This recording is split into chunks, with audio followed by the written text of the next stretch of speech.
Salam, dəyərli həmkarlar, hər vaxtınız xeyir olsun. Ədəbiyyat dərslərimizə davam edirik. MİQə yeni salınmış əsərlərin izahı ilə bağlı.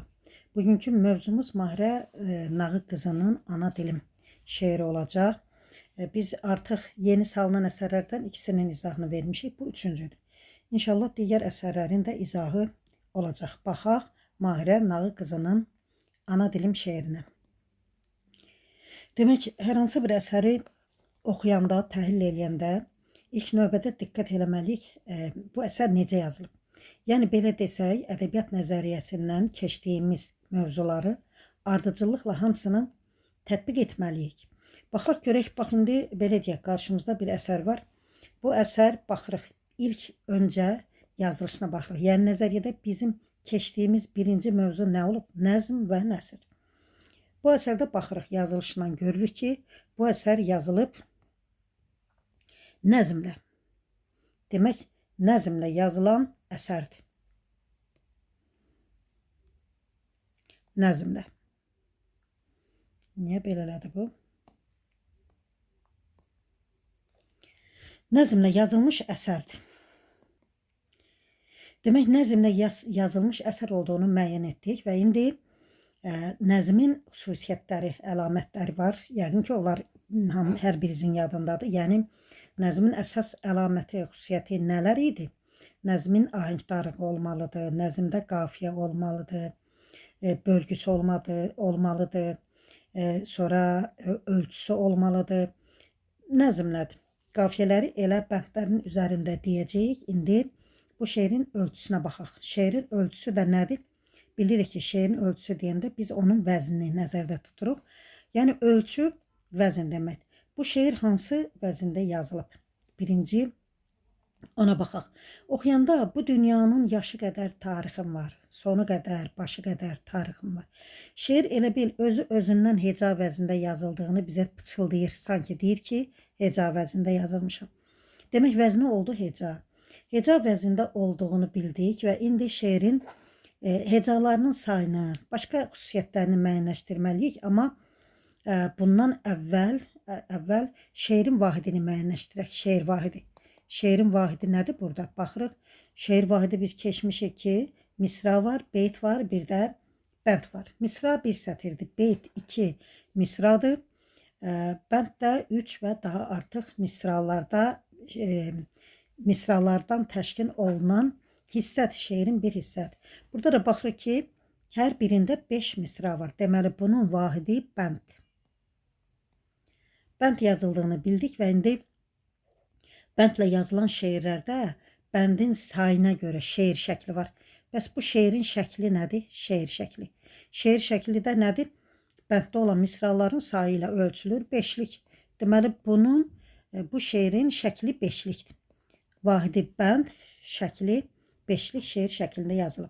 5'lik şeir şəklində yazıldığını da biləndən sonra biz artıq bunun janrını müəyyən eləyə bilərik. Janr. Yəni, bu şeirin janrı nədir? 5'lik şeir şəklində yazılanlar nəyi bilirik? Biz bilirik ki, 5'lik şeir şəkli müxəmməsdir.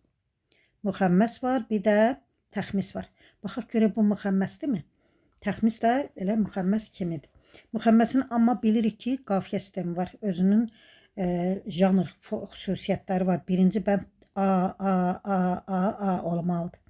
Baxaq görək, burada varmı? Birinci bənddə baxırıq, var, tarixin, qədər, bunlar heç. Deməli, eyni sözlər burada 3 misrada təkrarlanır. Epiforadır. Bundan əvvəlkilər yaşı, başı, daşı, bunlar qafiyədir. Yəni, A. Sonraki bəndlərdə ana dilim və ondan əvvəlki sözlər qatı və amanatı. Demək, bunlar yaşı, başı sözləri ilə qafiyə deyil. Ona görə də bu olacaq B. Deməli, 3A, 2B oldu. Bu xüsusiyyətinə görə elə birinci bənd, şeirin birinci bəndi bizə onu deməyə əsas verir ki, bu şeir ya qafiyə müxəmməs deyil və təxmis də deyil. Bəs nədir? O zaman bu şeir nədir? Bilirik, yadımızdadsa, elə bir müddət bundan əvvəlki son dərslərimizin birində biz bu barədə danışmışdıq. Məzmun və forma xüsusiyyətləri haqqında, şeirin məzmun və forma xüsusiyyətləri haqqında danışanda məzmunla formanın vəhdəti və onlar arasında olan ziddiyyət barəsində demişdik, yadınızdadsa. Əgər o dərsi dinləmisinizsə, o mövzunu dinləmisinizsə, bilirik ki, məzmun zamanla məzmun yenilənir və yenilənən məzmun artıq köhnə formaya sığmır. Demək, bu da həmin o yenilənən məzmunlardandır ki, köhnə formaya sığmadı. Köhnə forma, beşliyin forması nə idi? Beşliyin köhnə forması demək, müxəmməs idi. Bu da o beşlikdən deyil. Demək, bu şeiri biz sadəcə forma yenilənib, amma ad yoxdur. Ona görə biz elə sadəcə beşlik deyirik. Demək, beşlik şeir şəklində yazılıb. Bu qafiyə sistemi bizə nəyi xatırladır? Baxın, birinci bənd demək oldu A, A, A, B, B. İkinci bəndə baxaq, qalıb bunlar, burada epifora deyərik. Burada var yazın, izin, izin. Demək, burada da C, C, C, qiyamatı, amanatı, B, B. Demək, qiyamatı, amanatı, qatı, amanatı. Bu sözlər eyni təkrardır və ona görə də qafiyə birinci bəndin son iki misrası ilə eynilik təşkil edir. Digər bəndlərə də nəzər salsaq, burada da görürük qaramatı, amanatı və s. Deməli, son iki misralar bir-biri ilə qafiyələnir. İlk üç misra isə qafiyə sisteminə görə fərqlilik təşkil edir. Bu şeir, bu cür şeir şəkli, yəni 3 misra 1, 2 misra 1. Düzdür, bu şeir onlardan da fərqlənir, amma bizə Azərbaycan şeirini, Heydər Baba şeirini, Heydər Baba poemasını, daha doğrusu Təbrizim şeirini, yəni dərsliklərdən bizə tanış olan həmin şeirləri, həmin əsərləri xatırladır. Deməli, biz artıq şeirin xüsusiyyətlərini bildik, heca vəzində yazıldığını da bildik. İndi baxaq görək, heca vəzində burada hecaların sayı nə qədərdir? Yəni, heca vəzni biz bilirik ki, 16-ya qədərdir. 16-dan çox yoxdur. Yəni, 2 hecaldan 16 hecalıya qədər şeir var.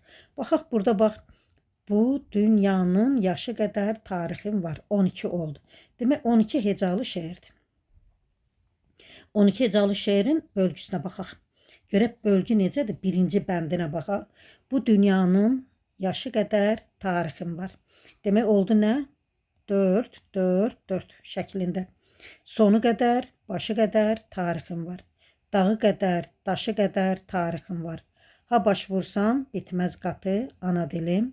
Dədəm, babam, amanatı, ana dilim. Deməli, bütün misralarda bölünməz vahid söz prinsipi də, vahid bölgü prinsipi də pozulmayıb. 4, 4, 4 şəklində, yəni 3 dənə 4 şəklində bu əsərin daxili bölgüsü var. Sona qədər də bu şəkildədir. Mən baxmışam. İndi hər bəndi deyəndə ayrı-ayrılıqda buna bir də nəzər salarıq. İndi baxaq görək birinci bəndin məzmununda müəllif bizə nəyi deyir? Bu dünyanın yaşı qədər tarixim var. Sonu qədər, başı qədər tarixim var. Dağı qədər, daşı qədər tarixim var. Ha baş vursam, bitməz qatı, ana dilim. Dədəm, babam, amanatı, ana dilim. Gördük ki, burada ana dilinə müraciət var. Müəllif, şair ana dilinə müraciətdən deyir. Nə deyir ana dilinə? Ana dilinə deyir ki, sənin qədimliyinə toxunur və deyir ki, sənin yaşın çoxdur. Dünyanın yaşın, yəni dünya bəlli olandan sən də bəllisən. Sən də varsan. Dünya var olandan sən də varsan. Dünyanın sonu qədər, dünyanın əvvəli axırı qədər, yəni sənin tarixin var. Dünyanın dağı qədər, daşı qədər sənin tarixin var. Yəni ana dilinin tarixinin qədimliyinə diqqət çəkir. Ha baş vursam bitməz qatı. Yəni elə bil dağı, daşı, sonu, əvvəli qat-qat elə bil bunlar durub və deyir mən nə qədər dərinliyinə baş vurmaq istəsəm də onun qatı bitməz ana dilim. Dədəm, babam, amanatı, ana dilim. Dədəm, babam, amanatı, yəni dədələrin, babaların bizə əmanəti olan ana dilim. Ana dili bizə dədə babalardan əmanətdir. Müəllif bizə bunu demək istəyir. Nə işlənib bu bənddə? Demək, bu bənddə işlənib ən birinci ana dilinə müraciət olduğuna görə bədii xitab işlənib. Mübaliğə deyə bilərik bir qədər var. Ana dilinin tarixi, epiforalar var, qədər tarixim var sözləri epiforadır. Ana dilim son misralarda bu iki dənəni biz Rədif kimi götürə bilərik. Amma bax bu son misra var ha, dədəm, babam, amanatı, ana dilim. Bu misra bütün bəndlərin sonunda təkrar olunur. Sonunda eyni misra əgər təkrar olunursa, biz buna bir misra, təkrar olunan bir misraya biz refren deyirik. Deməli şeirdə refren var, refrendən istifadə olunur. Rədif də var, bəli, ana dilim sözlərinə də biz rədif deyə bilərik. İkinci bəndə baxaq. Orxanlardan üzü bəri yazın qalıb. Altaylardan Balkanlara izin qalıb. Çox dillərdə rəddin qalıb, izin qalıb. Qurtla görər qiyamatı, ana dilim, dədəm, babam, amanatı, ana dilim. Orxanlardan üzü bəri yazın qalıb deyəndə, orxanlar deyəndə müəllif hər birimizə məlumdur Orxon Yenisey abidələri. Bilirsiniz ki, 5-ci əsrdən, təxminən 5-ci əsrdən bəri Orxon Yenisey çaylarının sahillərində olan yazılar var, daş yazılar var, Gültekin abidəsi, Tonyukuk abidəsi və s. Həmin o yazılardan deyil, onlardan bəri sənin yazın var, yəni o vaxtdan türklərin yazıları olub. Altaylardan Balkanlara qədər də böyük bir ərazidə sənin izin var. Orada yaşayan xalqın dili olmusan. Çox dillərdə rəddin qalıb, izin qalıb. Bu deməkdir ki, çox dillərdə sənin rəddin, izin qalıb. O deməkdir ki, dünyanın bir sıra dillərində türk dilindən sözlər keçib.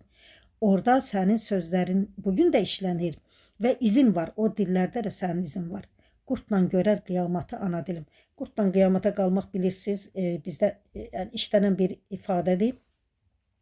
Sona qədər, yəni dini ifadə edə bilərik buna. Qurtla qiyamətə qalmaq, sən deyir, yəni sonsuza qədər qalacaqsan.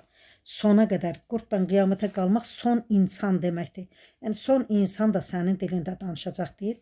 Dədəmdən, babamdan bizə yadigar olan ana dilim. Yenə də bədii xitab işlənib burada, ana dilinə xitab işlənib, inversiyalardan da istifadə olunub, mübaliğə də var. Uçsuz qıpçaq çöllərindən havalandın, qədim Oğuz ellərindən havalandın, qopuzumun tellərindən havalandın, sən də attım qaramatı, ana dilim, dədəm, babam, amanatı, ana dilim.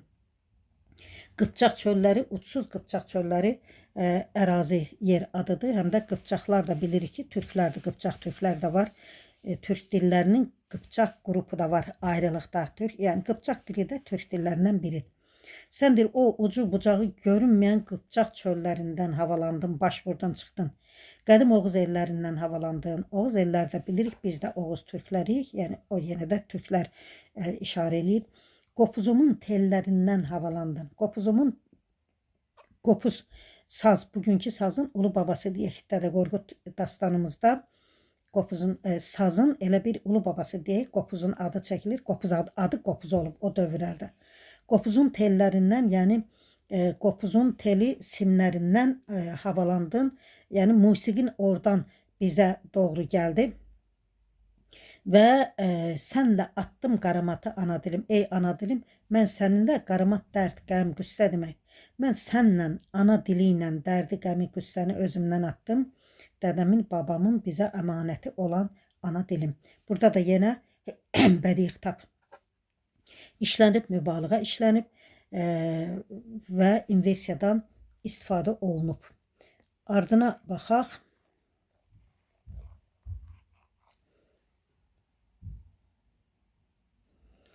Deməli,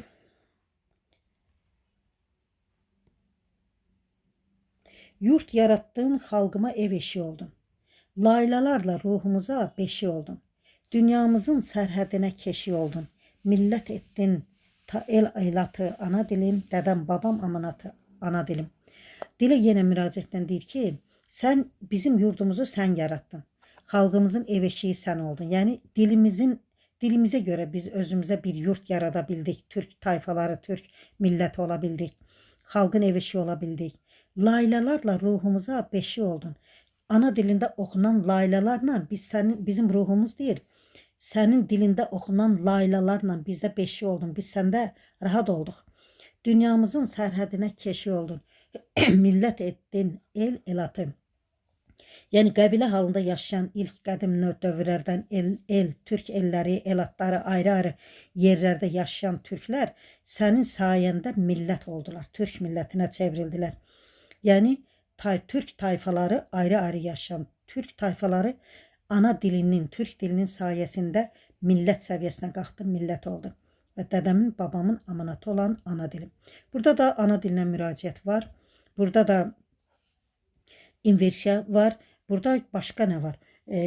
Xalqıma ev eşiği olduğun, ana dili ev eşiği oldu, ana dili beşiği oldu, ana dili keşiği oldu.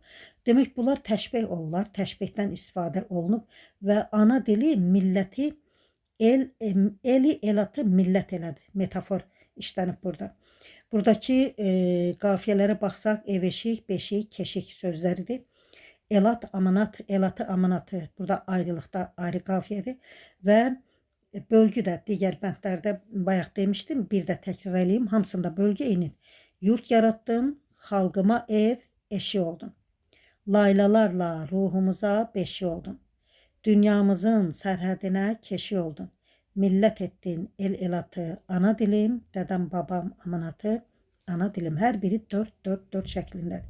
Burada birinci misrada bəzən yurt yaratdın, xalqıma ev eşiği oldun. Ev eşik sözü defisdən yazılır düzdür, amma onu o bölgəyə düşür orada. Yurt yarattın, xalqıma ev eşiği oldun. Biz bu şəkildə bunu bölə bilirik. Nizaminin hikmətini sən yarattın. Nəsiminin qüdrətini sən yarattın. Füzulinin fitrətini sən yarattın. Hikmət dolu söz büsatı, ana dilim, dədəm, babam amanatı, ana dilim. Demək ki, hikmətini, qüdrətini, fitrətini sözləri birinci, ikinci, üçüncü misradakı qafiyə, büsatı, amanatı, bu da ümumi qafiyə deyək. Yenə də ana dilinə xitabən deyir ki, ey Türk dili, ey ana dilimiz, Nizamin hikmətini sən yarattın.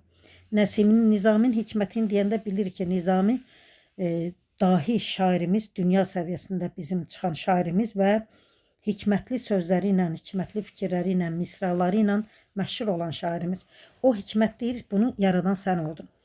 Nəsiminin qüdrətini, Nəsimi də bilir ki, qüdrətli, çox qüdrətli sənətkar, Hələbdə dərisi soyulan sənətkarımız, onun qüdrətini də deyir, sən yarattın. Füzuli də fitrətən, ruhən, ruh şairi olan Füzuli, elə bil, qərb şairi deyirlər, qəzəl Allahı deyiblər Füzuliyə zamanla. Onun fitrətini də deyir, yaradan sən oldun. Bunlar hamısı metafor olur. Hikmət dolu söz büsatı, ana dilim. Ana dilinə deyir ki, sən söz büsatdan, ana dilinin söz büsatı olmağı təşbih olur. Və dədəm, babam amanatı, ana dilim. Hamısı 4-4-4 şəklində bölünür. Yasaların kəm fürsətə ox olacaq. Yadlar səndə əriyəcək, yox olacaq. Azərbaycan, Heydər baba çox olacaq. Onlar övlad hesabatı, ana dilim. Dədəm, babam amanatı, ana dilim. Yasaların kəm fürsətə ox olacaq. Yasa qadağalar demək. Sənin qadağaların kəm fürsət adamlar üçün bir ox olacaq. Yasaların kəm fürsətə ox olacaq nə deməkdir? Burada müəllif demək istəyir ki, dildə olan qadağalar, yasalar, yasaqlar kəm fürsət adamlara ox olacaq. Kəm fürsət deyəndə onları nəzərdə tutur ki, onlar fürsət tapan kimi dilimizi koramağa çalışan adamlardır. Sənin deyir, qadağaların var, bu qadağalar o kəm fürsət adamların qarşısında ox kimi duracaq və onlar bizim dilimizi məhv olmağa, yox olmağa qoymayacaqlar. Yadlar səndə əriyəcək, yox olacaq. Yadlar yad dildən dilimizə daxil olan sözlərdir. Onlar deyir, Türk dilinin içinə daxil olanda əriyəcəklər, yox olacaqlar. Bax, bu misra həqiqətən də çox dəyərli misra deyək. Çünki biz də gördük ki, məsələn, Sovetin dövründə dilimizdə nə qədər sözlər vardı ki, onlar əriyib Türk dilinin içində, biz müstəqillik qazanandan sonra Türk dilinin içində əriyib həqiqətən də yox oldular. Nümunə üçün o qədər sözlər demək olar, hər nəsə əriyib yox oldular. Azərbaycan, Heydər baba çox olacaq. Burada müəllif Azərbaycan şeirini Səməd Vurunun və Şəhriyarın Heydər baba poemasını nəzərdə tutur ki, bu cür Türk dilində, ana dilində yüksək sənətkarlıqla yazılan Azərbaycan şeiri, Heydər baba poeması kimi əsərlər çox olacaq, yəni daha da artıq yazılacaq. Onlar övlad hesabatı. Bu əsərlər deyir, evladların dil qarşısında hesabatıdır, ana dilim. Dədəm, babamdan bizə əmanət olan ana dilim. Burada da demək qafiyələr ox, yox, çox sözləridir, qafiyə olanlar olan sözlər. Burada nələr işlənib? Yenə də bədii xitab var, dədə ana dilindən müəllif müraciətlə deyir, ana dili deyir. Ana dili ox olacaq, Burada ana dilinin ox olmağı təşbeh olur. Yadlar səndə əriyəcək. Ana dilinin içində ərimək, yox olmaq, yad sözlərin əriyib yox olması metafor olur. Azərbaycan Heydər Baba kimi əsərlər çox olacaq deyir. Burada mübaliğə deyə bilərik. Onlar, bu əsərlər övladların sənə hesabatıdır. Əsərin hesabat olmasına da biz əsər vasitəsindən hesabat verirlər, belə də deyə bilərik. Ana dilinə xitabən bu sözləri müəllif işlədir. Sonra bu sən vəssalam biz bunu deyəcəyik, çünki sən şahidsən, kimlər gəldi, kimlər getdi. Bu bənd dərslikdə yoxdur. Əslində burada oxuduğumuz ikinci bənddə dərslikdə yoxdur. Buna görə bunları demək, biz elə bu qədər bunları bilsək bəs eləyir. Bugünkü mövzumuz, dərsimiz bu qədər. Hər birinizə dinlədiyinizə görə təşəkkür edirəm. Son olaraq bir daha sizdən xahiş edirəm, yazdıqlarımı, video dərslərimi bəyənin. Video dərslərimə bəyənəndən sonra şərh də yazın. Onların önəmi çoxdur. Və hər birinizə bir daha uğurlar arzu edirəm. Bəyənin, paylaşın, rəylərinizi yazın. Hələlik sağ olun, növbəti dərslərimizi gözləyin.